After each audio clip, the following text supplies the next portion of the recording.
Et rebonjour à tous. Donc dans la dernière vidéo, on avait vu, comment, générer, à partir, de structures, on pouvait recréer des vetables et reconstruire un peu le programme. Donc on avait cet exemple-là la dernière fois où on avait justement, une classe for, une classe, qui était dérivée ensuite donc avec, une classe carré, une classe cercle. On avait vu l'inheritance un peu en C++. On avait vu un peu voilà tout ce qui est les attributs virtuels et les vetables et donc du coup ensuite on avait fait un travail de reconstruction. Alors, du coup, en fin de vidéo, j'avais dit qu'on pouvait faire un plugin, ce qui pouvait être sympa, qui était par exemple, d'aller dans donc on va aller dans une segmentation, on va aller dans data.rel.row, là où il y a les vetables.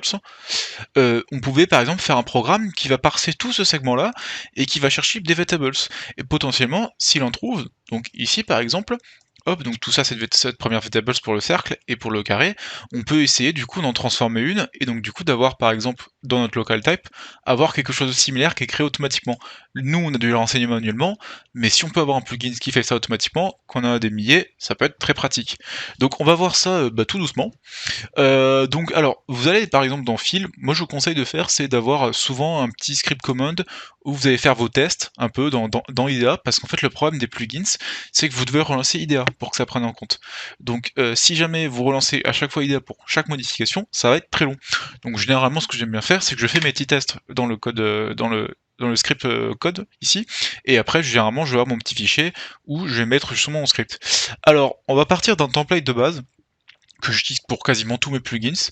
Donc en fait voilà, on a tout simplement un menu contexte hein, qui va être en fait, c'est ce qu'on va voir là. Alors je vais hop ici voilà, donc on va avoir des plugins et voilà, donc tous ces plugins là en fait ça correspond en fait à voilà justement ce contexte de menu. Donc après c'est des méthodes de classe.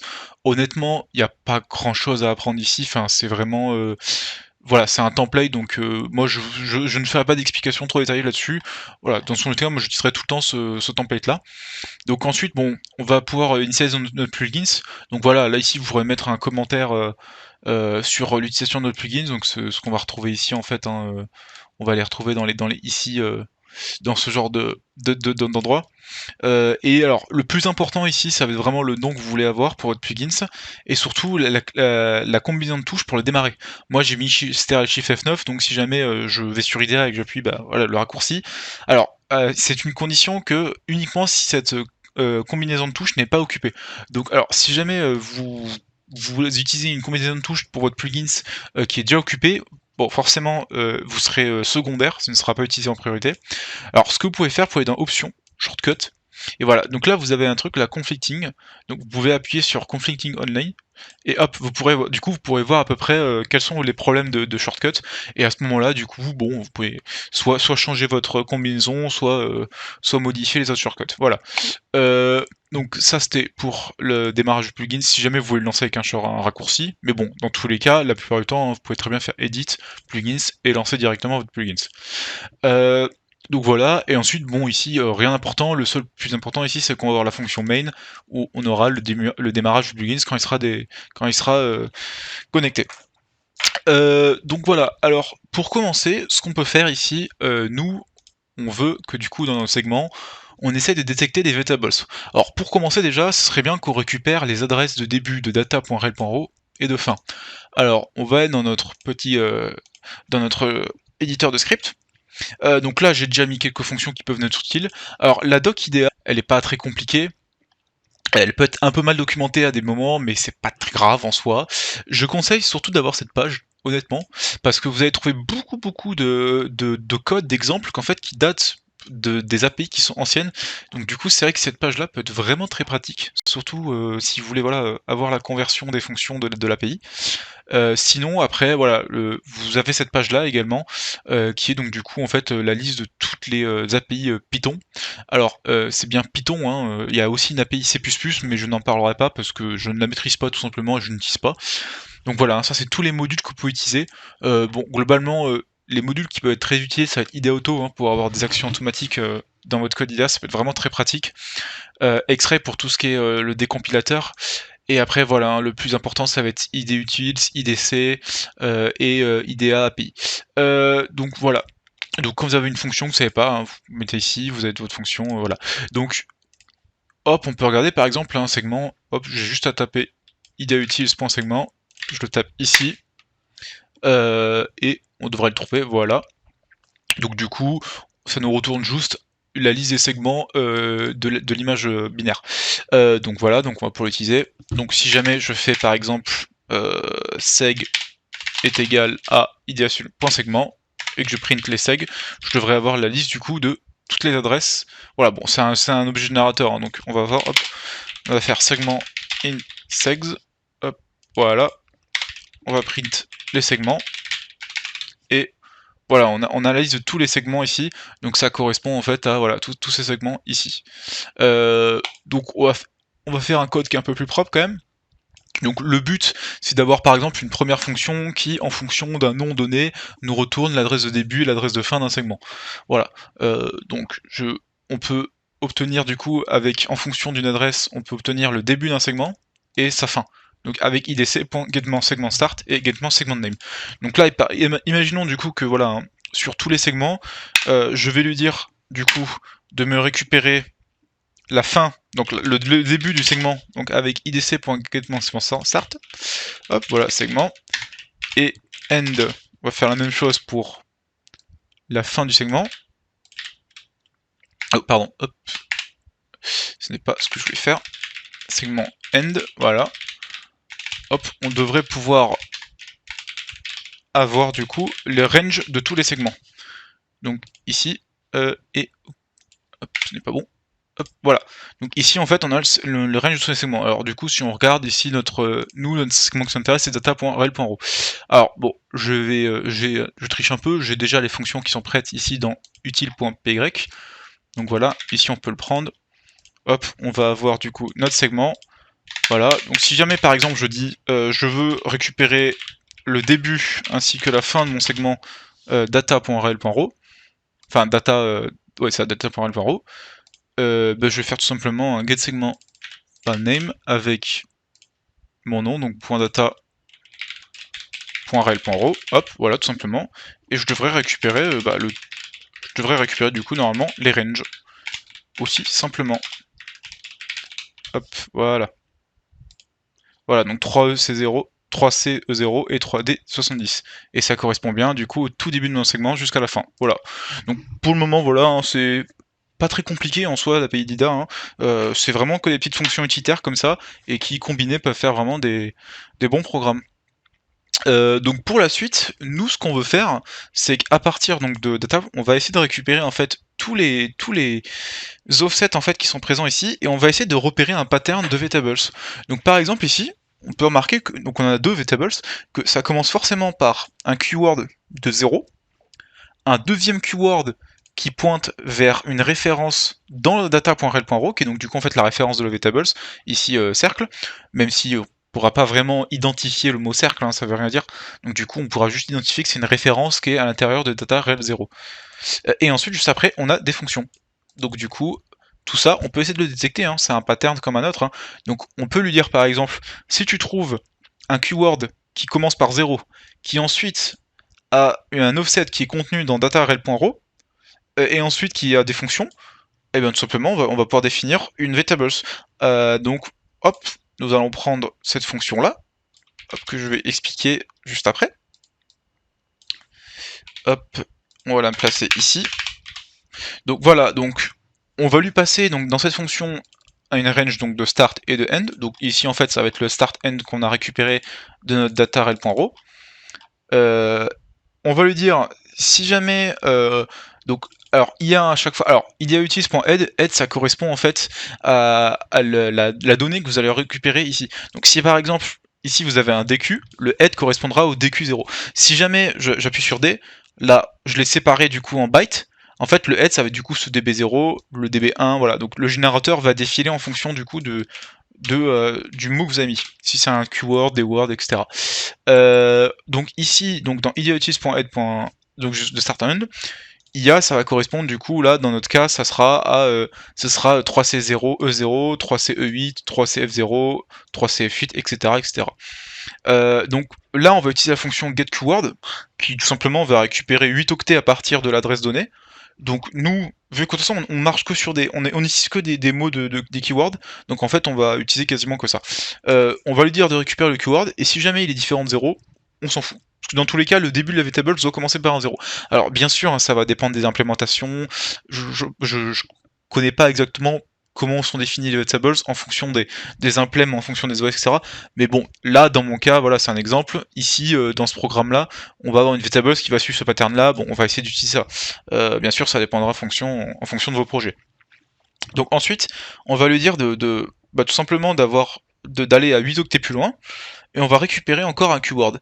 Donc là, à ce moment-là, si la valeur qu'on récupère, elle se trouve, elle est supérieure donc à n, donc elle est en dehors de notre section data.rel.ro, ou qu'elle est, du coup, elle est en dehors de la section, alors on s'en fout, on n'est pas sur une VTables. Une fois qu'on a ça, on a à peu près la confirmation qu'on a une VTables, à peu près. Donc on va sauter donc 8 octets plus loin, parce que comme vous pouvez le voir ici dans votre data, on va avoir notre DQ0, notre référence à une VTables qui est ici, donc du coup on a bien 16 octets. Et ensuite on va avoir nos fonctions. Alors moi j'ai défini dans ce pattern de recherche de VTables que je devais avoir 2 fonctions minimum. Si j'ai moins de 2 fonctions minimum, c'est que c'est pas une VTables. Voilà. Donc ici je vais lui dire, je vais lui spécifier une taille, donc 0 pour commencer, et à chaque fois je vais utiliser la fonction getFunc en fait qui regarde si la valeur qu'elle récupère pointe vers une fonction qui est dans IDEA. Donc ici voilà, je vais récupérer le getFunc, je récupère 8 octets à partir de l'adresse plus la taille de VTables. Si jamais c'est une fonction, ok, parfait. Je vais m'arrêter là. Si vraiment c'est pas une fonction, je m'arrête là. Je quitte la série parce qu'on n'est pas sur une VTables. Sinon, je vais augmenter la taille de la VTables avec du coup, en récupérant la taille de ma fonction. Bon, en soi, je pourrais mettre 8, hein, c'est forcément du 8. Mais après, bien sûr, là ici, instruction size, vous pouvez mettre à 4 si jamais sur 32 bits. Hein. Et donc voilà. Et une fois de ça, si jamais la VTables est supérieure à 16, du coup, tout simplement, je vais incrémenter du coup ma liste de VTables avec le début de la VTables. Donc ici, qui sera, dans notre cas, elle sera ici du coup en 3CE0, parce que du coup on a voilà, et ensuite en 3D08. Voilà, aussi simple que ça. Donc si je prends ma fonction, hop, que je vais faire find VTables, donc je vais avoir ma liste. Alors, mais je vais sauvegarder du coup sa taille aussi, hein, ça peut être utile pour la suite. Hop, voilà, je vais lui dire de commencer à partir de start end qui sont le range de notre segment. Et si je lui demande de print la liste, hop, voilà, donc il a bien trouvé notre VTables qui est en 3CE0 et en 3D08. Voilà, tout simple. Et donc du coup maintenant, on a quasiment terminé parce qu'en fait on a récupéré la position de nos VTables. Donc maintenant en fait on a juste à créer en fait un programme qui va créer une structure dans la base de données IDEA et tout simplement va la remplir à partir des informations qu'il a dans ces adresses là. Donc alors on va prendre voilà cette fonction populateDB, hop, que j'ai préparée. Donc, alors tout simplement, il n'y a rien de compliqué, on lui passe en argument notre tableau de VTables.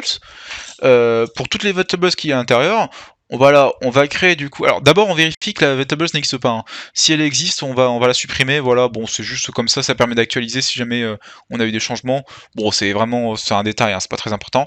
Et alors, du coup, on va utiliser la IDEA-struct, hein, qui est en fait, alors on peut regarder. Hein, IDEA-struct, du coup, c'est ce qui permet justement, du coup, c'est le module. Ah, ok, parfait. Je suis mis un T, non? Ah oui, non, je suis pas dans le bon truc. Hop, voilà. IDEA struct. Ça permet, du coup, c'est le module qui va permettre de parler en fait et de manipuler des structures de données. Donc voilà, si on prend un create, alors attends, du coup notre fonction nous c'est un add struct, voilà, on va le trouver ici. En fait, on va juste lui passer en fait un IDX et un nom, tout simplement. Alors l'IDX on peut l'obtenir assez facilement, hein, en fait ça va juste être l'adresse badadé hein, ici, qui correspond à l'adresse nulle.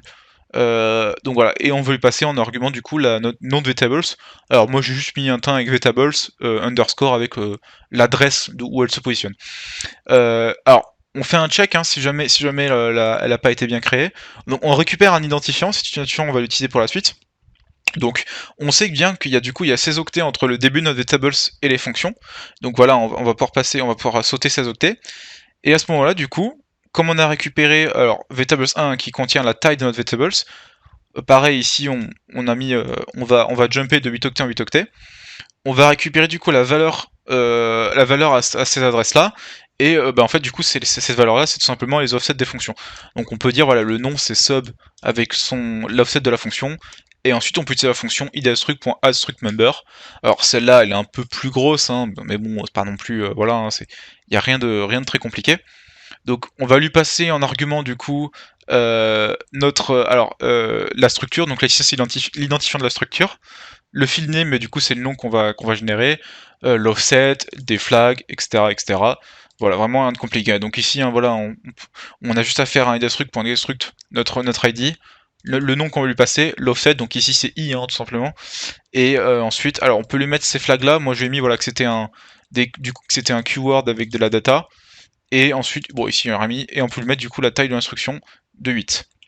Et voilà, c'est tout. Donc là maintenant, si je fais un edit, plugins id auto vetables, voilà, donc il va me trouver les deux vetables et il va me les créer. Donc maintenant, si je vais dans local type, j'ai bien deux vetables qui ont été générés ici, donc vetable 03 c0, qui en fait contiennent du coup les offsets vers mes fonctions. Donc voilà, rien de compliqué. Donc maintenant, après, bon, si je veux, bon, là, je les ai déjà créés les vetables des autres, mais voilà, si je prends mon cercle ici, alors ils ont été rajoutés aussi également dans l'éditeur de structure. Donc là, par exemple, mon vetable cercle que j'avais fait la dernière fois, je vais pouvoir renommer. Alors, je vais dire par exemple que c'est un vetables 0x3 c0. Voilà, ici. Tac. Ah, je me suis couré. 3c0, voilà. Donc là, il a bien changé le truc. Et donc du coup, si je reviens sur mon pseudocode là, hop, voilà, donc là il pointe vers sub. Alors bien sûr, forcément, ça a été renommé, hein, c'est plus comme avant, mais du coup, on pointe bien sur le destructeur qui a été repéré dans la vetables. Voilà, c'est tout pour aujourd'hui. Bon, si vous avez des questions, hein, n'hésitez pas, bien sûr. Mais bon, c'est voilà, pour moi, c'est l'utilisation la plus basique qu'on peut avoir. D'une API IDEA. Donc, alors, je mettrai bien sûr hein, le plugins dans les fichiers de tuto sur GitHub. Donc voilà, hein, là j'ai juste rempli ce que j'avais marqué dans l'éditeur de script ici. Et il y a vraiment rien de compliqué en soi. Et à partir des éléments un peu simples comme ça, avec juste des petits fonctions, on peut faire des programmes assez complexes et qui peuvent vraiment faire gagner beaucoup de temps quand vous avez des projets qui sont gigantesques. Voilà.